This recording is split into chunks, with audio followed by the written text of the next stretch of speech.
متعصب عیسائی مستشرقین اسلام پر یہ اعتراض کرتے ہیں کہ اسلام تلوار سے پھیلا، جبکہ اسلام پر یہ اعتراض کرنے والے ان عیسائیوں کی اپنی تاریخ کو دیکھا جائے تو ان کی پوری تاریخ مسلمانوں کو جبراً عیسائی بنانے سے بھری پڑی ہے۔ اس کی ایک مثال اندلس کے مسلمان ہیں۔ سقوط غرناطہ کے کچھ ہی سالوں میں عیسائیوں نے مسلمانوں پر عرصہ حیات تنگ کرنا شروع کر دیا اور عیسائیوں کی بدنام زمانہ مذہبی عدالتوں کا قیام اسی دور میں ہوا۔ اس زمانے میں عیسائی پادریوں نے عیسائی بادشاہوں کو یہ باور کرایا کہ جو لوگ مسلمان ہیں یعنی غیر عیسائی ہیں، اگر وہ اپنے مذہب پر قائم ہوئے تو وہ جہنم کی آگ میں جلیں گے،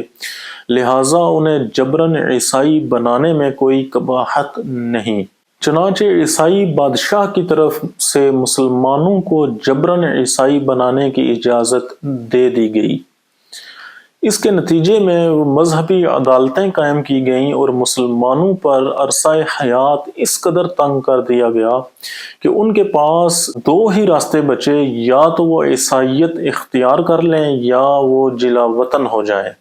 اسپین میں اندلس میں ان جبراً عیسائی بنانے والے مسلمانوں کو موریسکس کا نام دیا جاتا تھا، کیونکہ یہ لوگ جنہیں جبراً عیسائی بنایا گیا تھا یہ اپنے گھروں میں چھپ چھپ کر عبادت کیا کرتے تھے اور اسلامی شعائر کی پابندی کرتے تھے، لہٰذا ان کی جاسوسی بھی کروائی جاتی، اور اگر کوئی شخص اپنے مذہب کے مطابق کوئی عبادت بجا لاتے ہوئے پکڑا جاتا تو اس کو سزا کے طور پر آگ میں زندہ جلا دیا جاتا۔ حکومت وقت کی طرف سے قانون پاس کیا گیا کہ مسلمان اپنے ساتھ کوئی اسلحہ نہیں رکھ سکتے۔ سقوط غرناطہ کے وقت غرناطہ میں مسلمانوں کی جو آبادی تھی وہ کم و بیش 60 لاکھ تھی،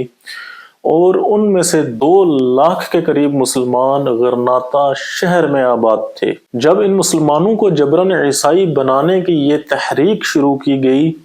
جو 200 سال کے دورانیے پر محیط تھی،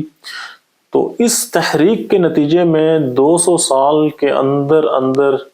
اندلس سے مسلمانوں کا صفایا ہو گیا۔ لاکھوں کی تعداد میں مسلمانوں کو جلا وطن کیا گیا اور لاکھوں کی تعداد میں ہی مسلمان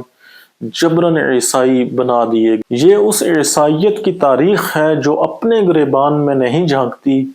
لیکن اسلام پر یہ اعتراض کرتی ہے کہ وہ تلوار سے پھیلا، اور آج کے دور کے لبرل، ملحد اور دیگر اسلام دشمن طبقے انہی عیسائی مستشرقین کے ان بے بنیاد اور جھوٹے الزام کو دہراتے نظر آتے ہیں۔